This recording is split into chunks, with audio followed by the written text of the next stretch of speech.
Boa noite, meus irmãos. Louvado seja nosso Senhor Jesus Cristo, para sempre seja louvado. Me chamo Roberto Amaral, sou do Ministério de Intercessão, sou do Projeto Família, Fortaleza, e estou aqui agora para conversar e partilhar um pouco com vocês acerca da formação do celeiro da intercessão, onde hoje nós vamos falar sobre o tema ser um ministeriado. Bom, quando nós iniciamos a nossa caminhada, em grupo de oração, né, após aquela fase querigmática, onde a gente é alcançado pelo amor de Deus,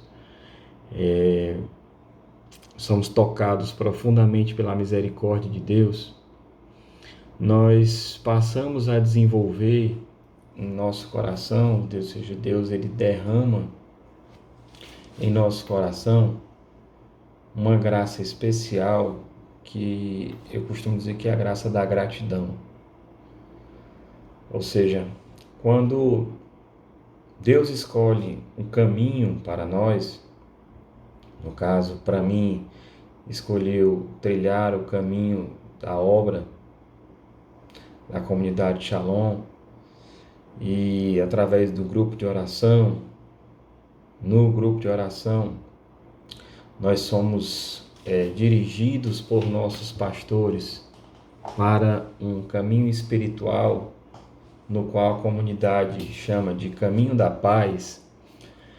Então, nesse processo de caminhada espiritual, de vida espiritual, nós somos levados a ter esse contato com Deus, através da experiência que muitas vezes se dá no seminário de vida no Espírito Santo, muitas vezes se dá no decorrer do grupo de oração, em determinados eventos. Isso vai variar de acordo com cada pessoa, né? Então, nesse itinerário, nesse caminho, uma vez que nós somos inflamados por essa misericórdia de Deus na nossa vida, uma vez que nós somos tocados, temos as nossas vidas transformadas pelo amor de Deus, nós passamos a receber de Deus a graça da gratidão.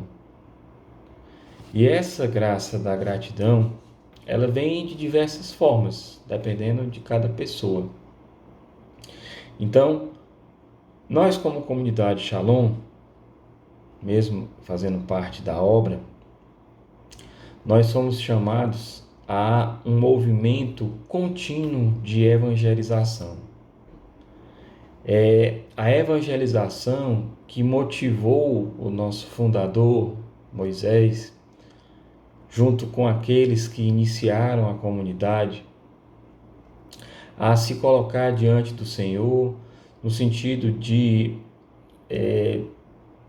realizar essa vontade de Deus, ou seja, a vontade de evangelizar as pessoas através de uma experiência própria, de uma experiência real, de uma experiência vivida por cada um de nós.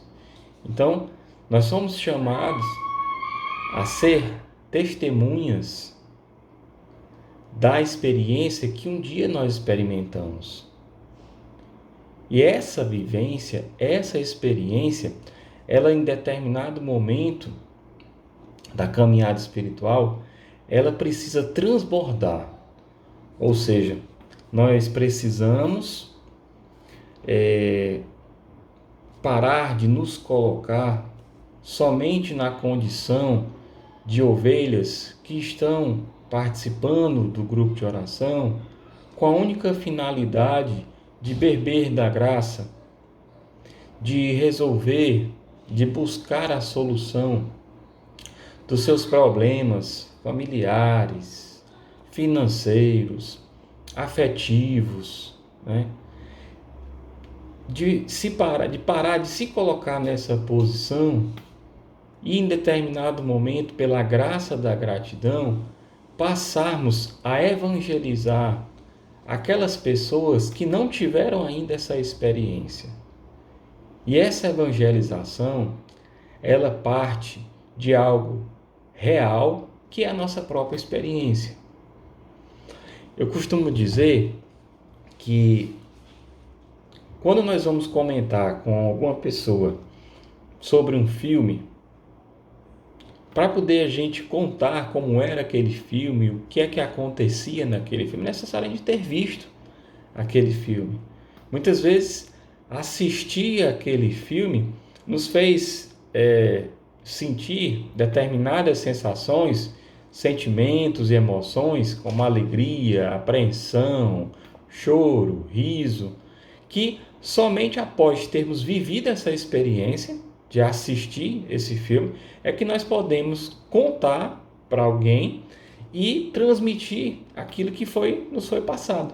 Então, essa experiência vivida com Deus na nossa caminhada, a partir do seminário de vida no Espírito Santo, a partir da vivência fiel do grupo de oração, ela se torna uma experiência real e a partir dela nós podemos transbordar, evangelizar as pessoas que ainda não tiveram essa vivência, que não tiveram essa experiência. E esse chamado dessa evangelização, ela se traduz dentro da nossa comunidade num termo chamado de apostolado. Apostolado nada mais é do que o nosso serviço, do que a nossa disposição e disponibilidade em nos ofertar em favor do próximo, em favor do outro. E como somos uma comunidade de evangelização, esse apostolado, esse serviço, ele se traduz no exercício de um ministério. Na comunidade, nós temos vários ministérios. Temos o ministério do pastoreio, temos o ministério de oração e aconselhamento, ministério de artes, ministério da liturgia. E se você hoje está assistindo essa formação, essa partilha, é porque em determinado momento, seja pela a condução do Espírito Santo, ou diretamente, ou pela orientação dos pastores através de um discernimento no Espírito, você foi chamado a trilhar um caminho no celeiro do ministério de intercessão. E o celeiro, ele é exatamente o que o nome quer dizer, ele prepara as ovelhas. Ele conduz as ovelhas num caminho de aprendizado do ministério de intercessão.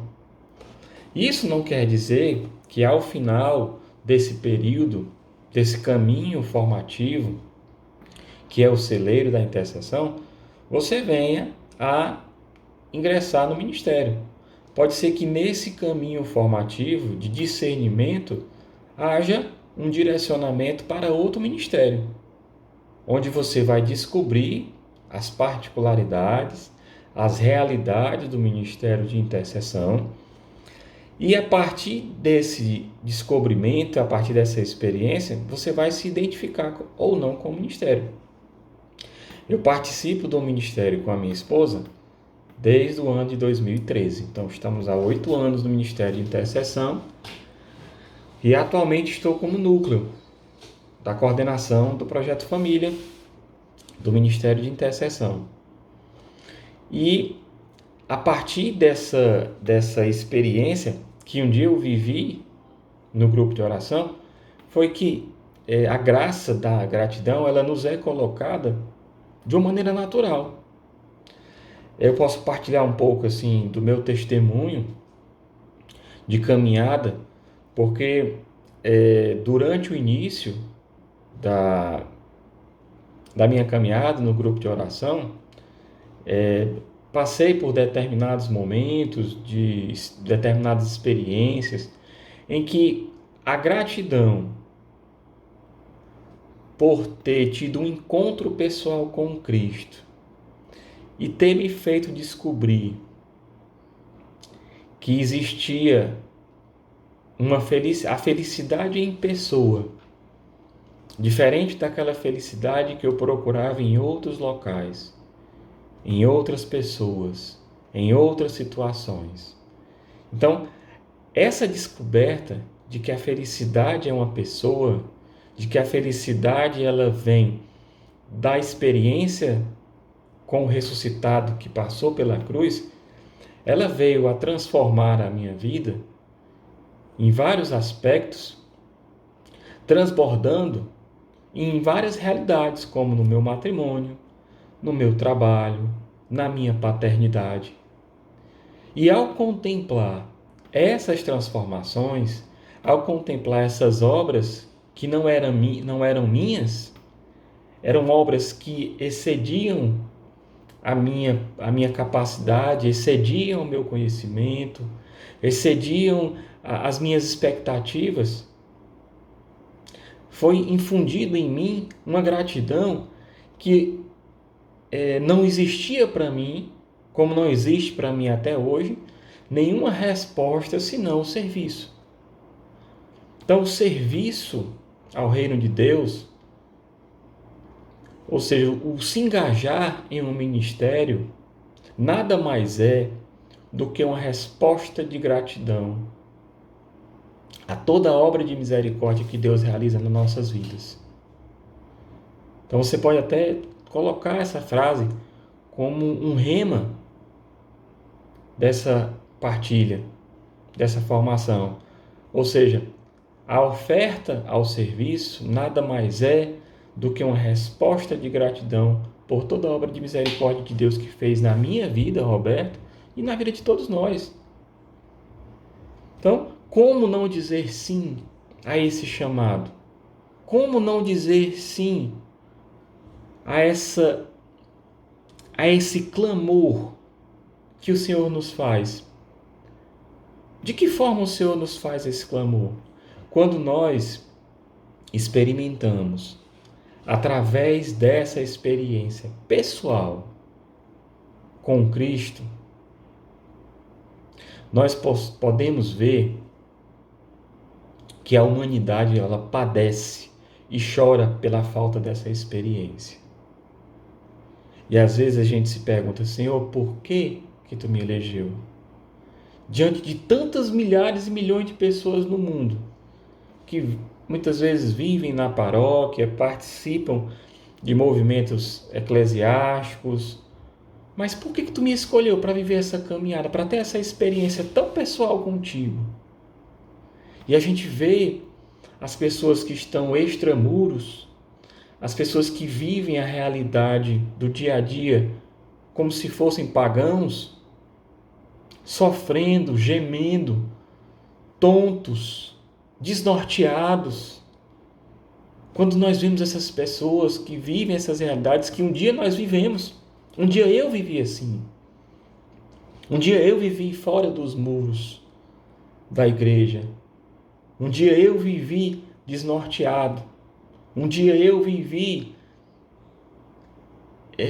iludido, com falsos amores, com falsas alegrias. Então, quando nós nos deparamos com pessoas iguais, semelhantes, piores do que nós já fomos um dia,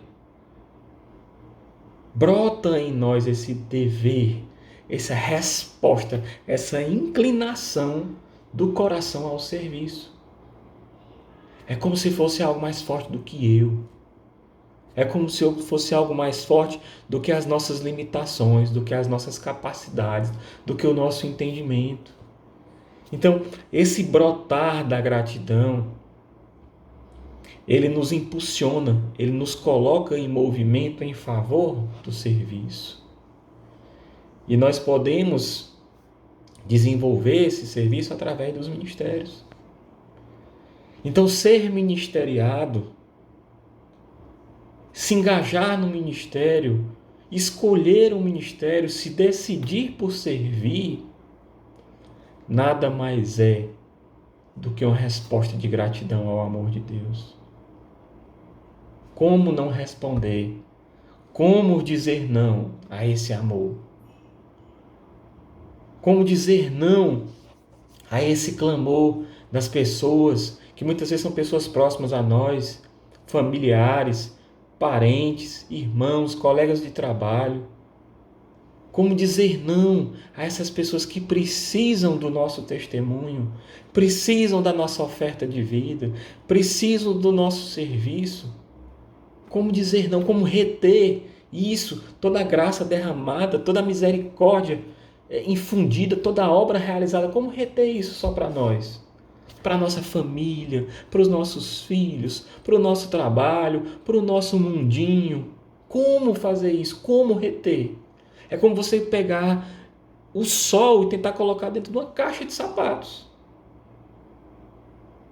A obra de misericórdia de Deus, ela é grandiosa ao ponto de ser infinita nas nossas vidas, porque ela realizou e pode realizar muito mais do que nós imaginamos. Então, você reter essa graça, reter essa obra, reter essa resposta de gratidão, é como você colocar um sol dentro de uma caixa de papelão. É impossível. Mas muitas vezes nós conseguimos. Muitas vezes nós conseguimos reter. Muitas vezes nós conseguimos dizer não. Muitas vezes nós conseguimos ignorar a dor, o gemido dos nossos irmãos, daqueles que sofrem porque não experimentaram a vivência de um seminário de vida no Espírito Santo, de uma efusão no Espírito Santo, de uma experiência real com o Cristo ressuscitado. Às vezes nós dizemos não, às vezes nós retemos, às vezes nós olhamos apenas para nós mesmos, às vezes nós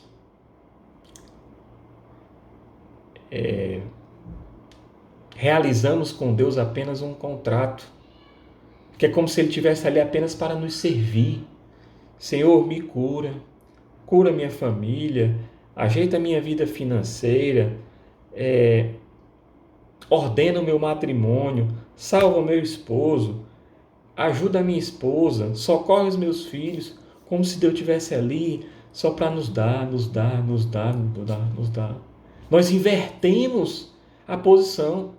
Quando nós nos colocamos nessa posição de apenas pedir, de apenas clamar, de apenas receber aquilo que Deus nos dá, nós não estamos nos colocando como Deus e eles nos servindo.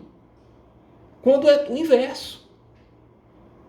Quando Ele é Deus, o que Ele nos dá, o que Ele nos cura, o que Ele realiza, é porque Ele nos ama de um amor infinito. Não porque nós merecemos, porque nós não merecemos, mas porque nós precisamos, e Ele sabe daquilo que nós precisamos. E Ele, como um Deus bondoso, amoroso, cuidadoso, amável, misericordioso, Ele se inclina no movimento de kenosis, Ele se rebaixa, Ele sai da sua divindade, da sua altitude e se coloca na podridão do nosso pecado. Ele se faz salvação na podridão do nosso pecado, no pus das nossas feridas. Então, muitas vezes nós dizemos não para esse Deus que realiza isso. Ah, Roberto, mas por causa do meu trabalho, é mais um dia para servir. Bom, nesse tempo nós estamos vivendo um tempo atípico, né? A pandemia nos colocou para dentro de casa, nos privou do convívio com os nossos irmãos e estamos em regime online, né? Graças a Deus as coisas estão melhorando, Deus tirou o peso da sua mão sobre a humanidade, no sentido de socorrer a humanidade, de pôr fim, né, de estar pondo fim a essa pandemia. Então, às vezes a gente coloca, porque eu já tenho mais um dia, já tenho um dia do grupo, tenho um dia da missa, aí vai ter o dia agora do ministério. Meus irmãos, eu digo uma coisa por experiência própria. Quando eu entrei na comunidade através do grupo de oração, eu trabalhava de manhã, de tarde, de noite. Eu sou advogado, trabalhava de manhã de tarde no escritório e sou professor universitário e dava aula à noite todos os dias, de segunda a sexta. Meu expediente começava no escritório às 8 e terminava na faculdade às 22h30. E eu contava com aquele trabalho, com aquelas aulas, com tudo, para poder pagar as minhas contas, sustentar a minha família. E eu não sabia o que seria como assumir na quarta-feira os dias do ministério. Até que eu percebi a expressão do perder para ganhar. Eu abri mão de um dia, abri mão de uma fração do meu salário para poder ganhar essa experiência de servir. E do dia que eu abri mão, até hoje, nunca mais eu coloquei nenhum outro compromisso às quartas-feiras. Graças a Deus, nunca me faltou nada. Pelo contrário. Então, é o perder para ganhar. Não que exista relação entre eu vou abrir mão disso aqui porque Deus vai me presentear com aquilo. Não, Deus faz de graça. Deus faz de graça e de graça nós recebemos. Porque nós não recebemos porque merecemos, não. E se de graça nós recebemos, de graça nós devemos devolver. Nós devemos dar. Então esse movimento de inclinação ao serviço, ele é essa resposta. Então muitas vezes nós temos desculpas listas. Eu não posso porque eu trabalho, eu não posso por causa disso. Meu irmão, se no momento você está impossibilitado de servir, de ser um ministeriado, coloque isso em oração. Oferte a Deus. Peço discernimento, Senhor. Tu queres que eu sirva, Senhor? Tu pode ordenar tudo. Tu é criador do tempo. Tu é criador de tudo, de todas as coisas. Eu quero servir, eu desejo te servir. Opera este milagre na minha vida. Realiza o impossível. Aquilo que é impossível para mim, tu pode realizar. Então, essa oferta, esse serviço, ele nasce dessa resposta, porque Deus nos dá a graça da gratidão, mas a colaboração do nosso sim é nossa. Nós temos a liberdade de responder sim ou não para esse chamado. E Deus vai continuar sendo Deus, independente da nossa resposta, do nosso serviço. Quem vai perder dizendo não somos nós mesmos. Porque só vive a graça do serviço quem experimenta. Só toca no milagre do serviço, de ver a obra de Deus se realizando na vida dos irmãos, pela simples doação de vida, de um tempo, de 1 hora, de 2 horas do nosso serviço, é quem vive o ministério, quem vive o serviço. Quem está em casa, descansando porque trabalhou o dia todo, ou por opção, ou então porque não pode ir para o ministério, não vai ter essa oportunidade. Vocês lembram quem contemplou o milagre nas bodas de Caná? Quem estava trabalhando. Quem estava trabalhando no vinho, na hora que Jesus, ao conversar com a sua mãe, que ela disse, acabou o vinho deles. As pessoas que Jesus, vamos encher as talhas de água. Ele chamou, ele convocou as pessoas para o serviço. Aquelas pessoas que estavam bebendo, brincando, se divertindo na festa, elas não viram o milagre. Aquelas pessoas que responderam sim ao chamado de Jesus, encheram as talhas. E as talhas, nós não estamos falando de talhazinha, não. Nós estamos falando de peças de jarro de 200 litros. Você imagina o trabalho que dá para encher várias talhas. As pessoas que responderam a esse chamado e foram servir a Jesus naquele chamado, elas puderam contemplar que viram colocando água ali dentro e saiu vinho dali. Então, só toca o milagre quem serve.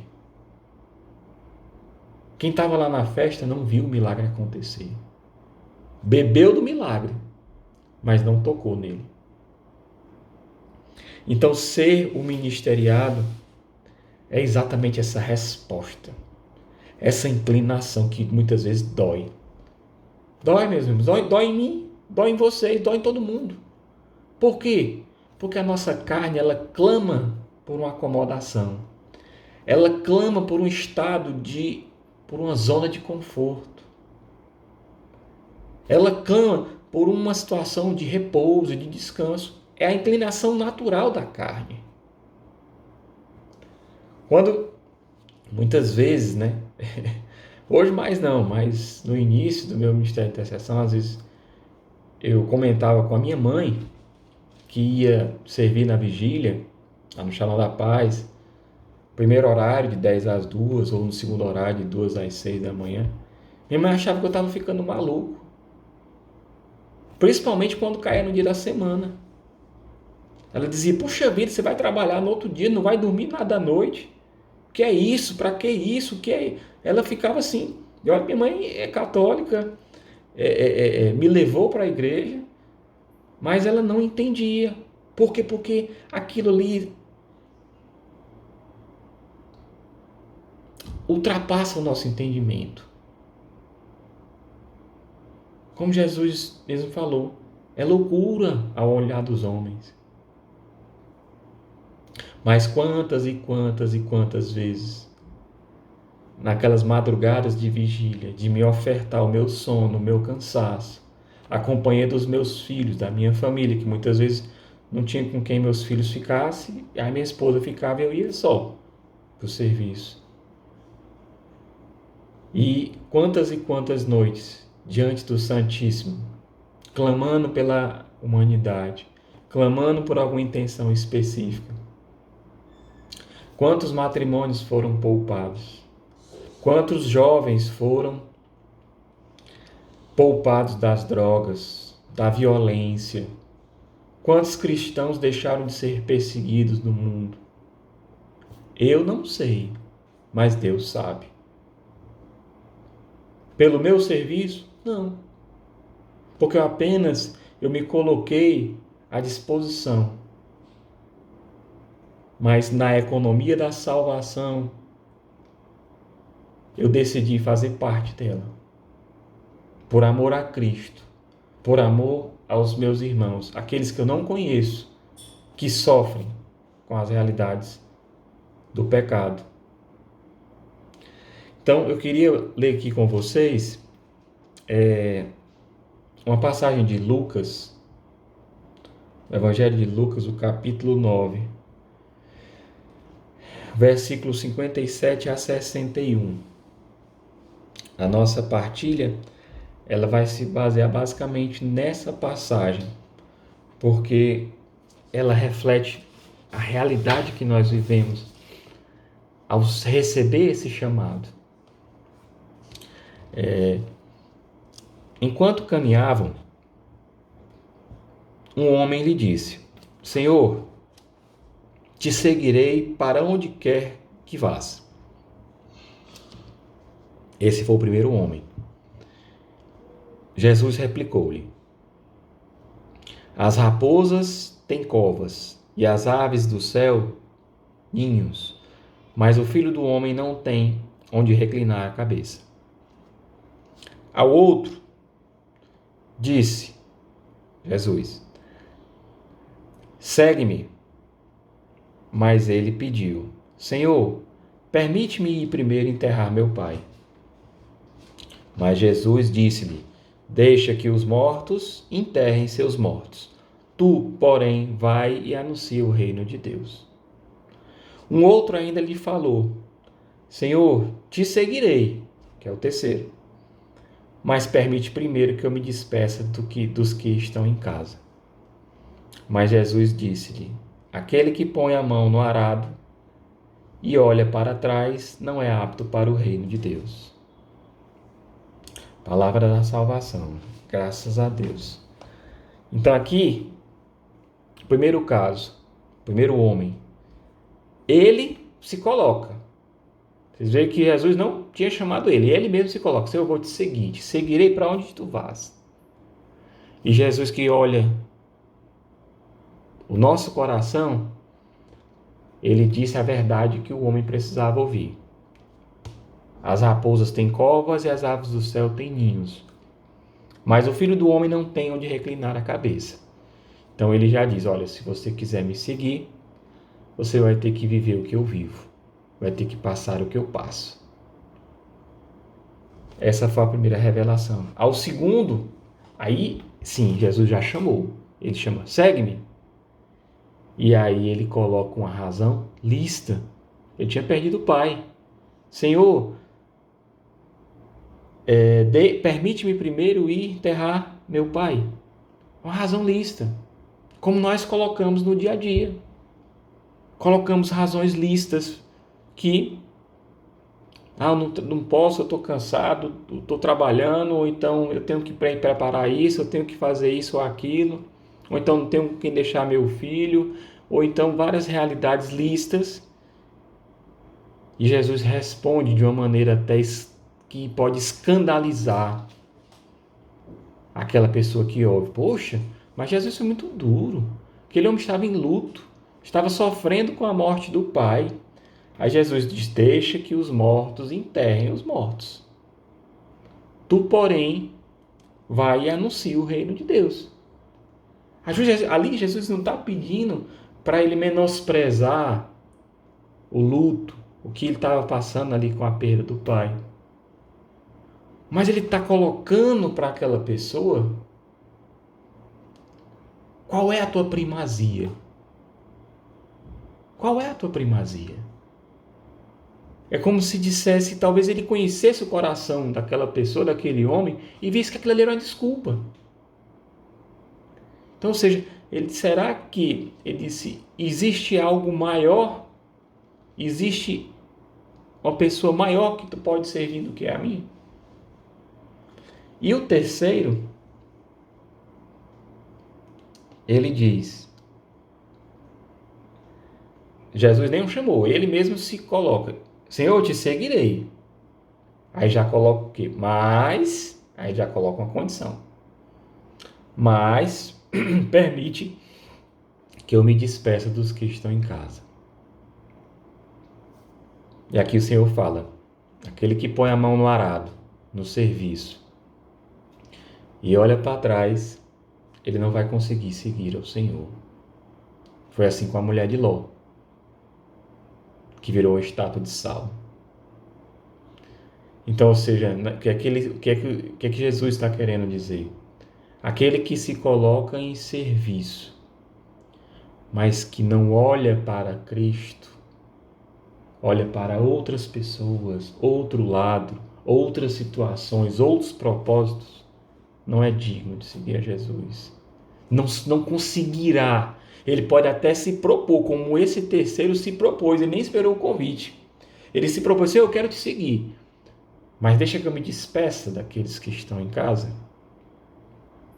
Então, ou seja, na hora que você põe a mão no arado, se coloca diante do serviço, mas não olha para frente, não olha para aquele que está à frente, que aquele que você está seguindo, que é o próprio Cristo, você vai olhar para o lado, para o irmão, para o pastor, para o coordenador, para a comunidade. Não consegue seguir, não consegue perseverar, não consegue continuar. Então é essa realidade, essas três realidades que nessa passagem o Senhor nos coloca. Mas essas realidades, elas ocorrem no dia a dia conosco. Quando nós nos colocamos, eu não estou falando nem daqueles que decidem por não ter o ministério apenas por não querer, ou por preguiça de mais um dia, ou por qualquer outra desculpa que não seja válida em discernimento. Mas estou falando aqueles que têm desculpas lícitas, até isso Deus nos coloca em discernimento. Qual é a tua primazia? Qual é a tua prioridade? Quem é aquele Senhor que cuida da tua casa, dos teus filhos, do teu trabalho, do teu alimento, do teu amanhecer e do teu anoitecer?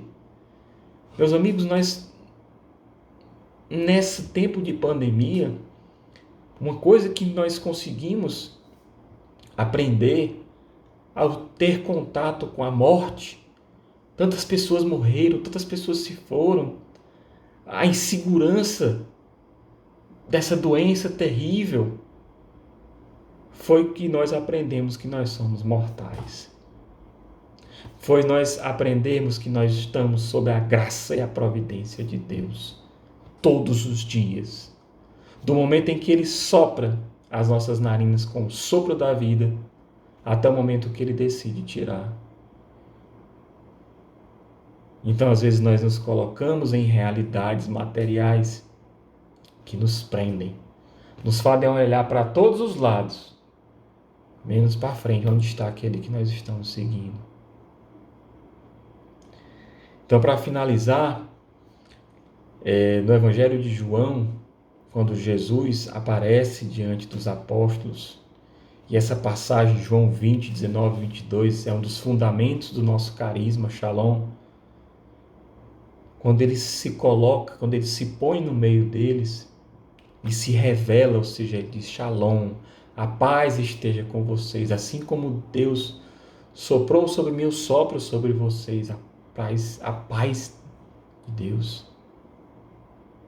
Então, assim como Deus me enviou, também enviou a vós. A experiência de Deus, ela nos coloca em movimento, meus irmãos. Ela não nos deixa parados numa letargia. Ela nos coloca no movimento, onde nos inicia através da experiência querigmática, daquele primeiro amor, daquele amor que inflama, aquele amor que nos faz repensar em todos os nossos atos da nossa vida, os nossos costumes, atitudes, até o momento que vem aquela necessidade de corresponder, de responder esse chamado, de se converter. Aí dessa necessidade nasce o que? O desejo de servir.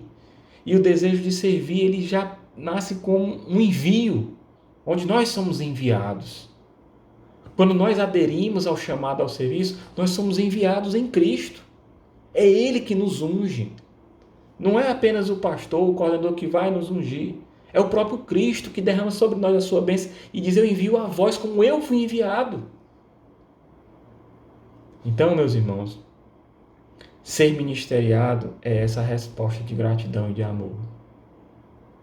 Que nós possamos nos colocar em oração, suplicando discernimento para o nosso serviço, sabendo que apenas quem serve é que toca no milagre. Todos podem contemplar, todos podem beber do milagre, mas quem serve toca no milagre. Amém? Louvado seja nosso Senhor Jesus Cristo, para sempre seja louvado.